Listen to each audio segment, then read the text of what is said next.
Assalamualaikum warahmatullahi wabarakatuh. Perkenalkan, nama saya Kolbuti Prasadi. NIM 1905 1214052. Saya dari kelas S1 Sistem Informasi A. Ya, di sini saya akan menjelaskan mengenai standarisasi jaringan.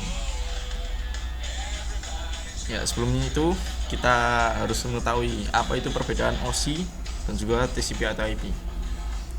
Jadi OSI atau Open System Interconnection merupakan model referensi di mana diciptakan dalam bentuk kerangka konseptual yang diciptakan pada tahun 1980-an oleh International Organization for Standardization (ISO).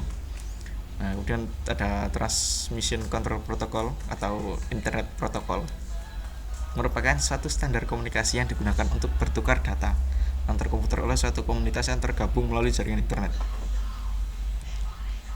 Nah, di sini ada daftar lapisan layer pada OSI. Yang pertama ada application, kemudian presentation, session, transport, network, data link, dan physical, yang akan dijelaskan pada slide selanjutnya.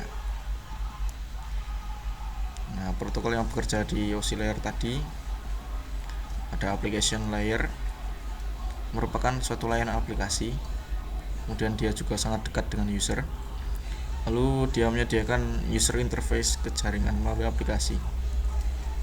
Contohnya ada telnet, HTTP, FTP, email, dan lain-lain. Dengan presentation layer itu bagaimana data bisa dipresentasikan. Nah, tipe datanya berupa enkripsi, visual, image, dan lain-lain. Contohnya ada JPG, GIF, dan lain-lain. Kemudian ada dialog kontrol yang berfungsi untuk memantau giliran pengiriman. Kemudian ada menjaga agar data dari masing-masing aplikasi tetap terpisah. Kemudian establish manage menghentikan sesi antar aplikasi. Kemudian ada juga sinkronasi untuk menandai bagian data yang belum terkirim jikalau ada crash saat pengiriman. Nah, itu tadi di session layer. Dan untuk transport layer ada segmentation yang berfungsi untuk menerima data dari layer di atasnya. Kemudian data tersebut dipecah menjadi unit yang kecil. Kemudian ada flow control, kemudian ada juga error control. Nah, itu melakukan perbaikan dan kesalahan. Lalu ada data transport atau reliability. Lalu ada network layer dan juga data link layer. Nah, di network layer ini perangkat yang beroperasi yaitu router dan layer 3 switch. Kemudian fungsi dari network layer yaitu menyediakan pengalamatan secara logikal, dan juga ada routing yang berfungsi untuk menentukan jalur pengiriman dari sumber ke tujuan. Lalu ada fungsinya yaitu mempertahankan QoS atau delay, transit time, jitter, dan lain-lain. Nah, sedangkan di data link layer perangkat yang beroperasi yaitu bridge dan juga layer 2 switch yang berfungsi untuk grouping data secara logikal atau framing, dan menggabungkan paket menjadi byte dan byte menjadi frame, dan menyediakan akses ke media menggunakan alamat MAC, lalu melakukan pendeteksian kesalahan bukan perbaikan. Lalu ada physical layer yaitu perangkat yang beroperasi yaitu hub dan repeater. Kemudian fungsinya menangani pengiriman bit-bit data dalam saluran komunikasi, lalu menentukan berapa volt untuk bit 1 dan 0, lalu menentukan jumlah pin yang digunakan oleh network connector dan fungsi dari setiap pin. Nah, berikut merupakan konsep layering TCP atau IP.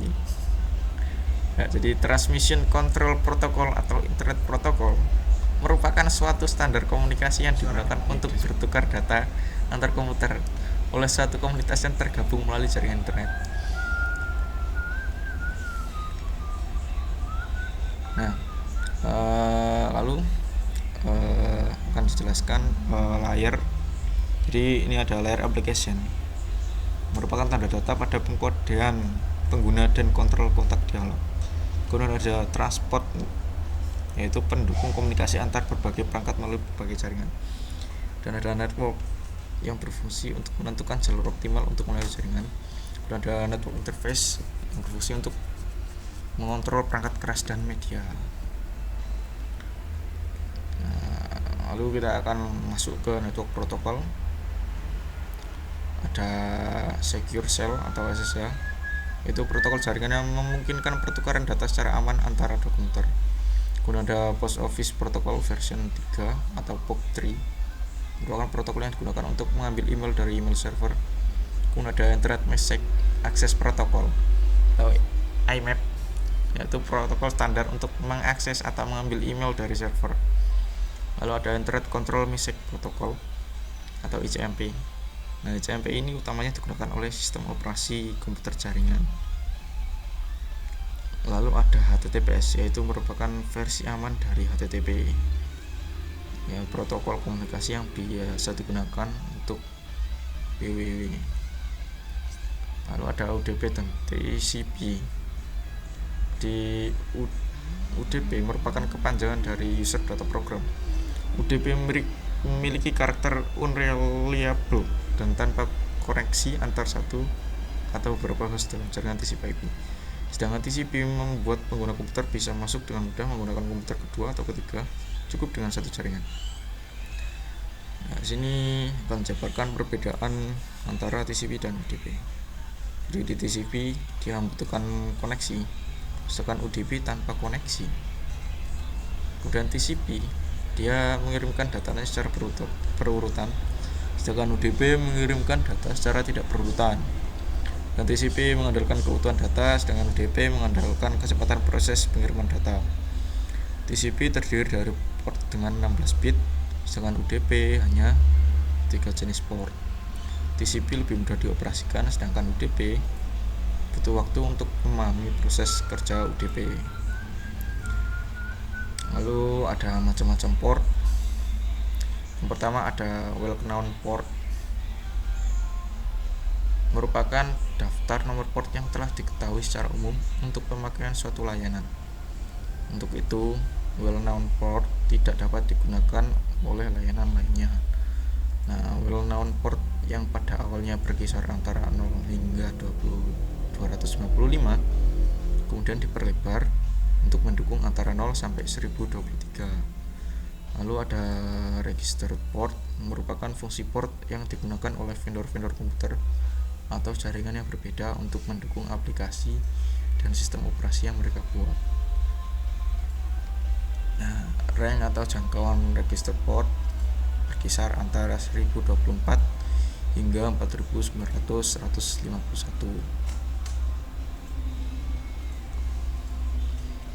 Sekian dari saya, kurang lebihnya mohon maaf. Assalamualaikum warahmatullahi wabarakatuh.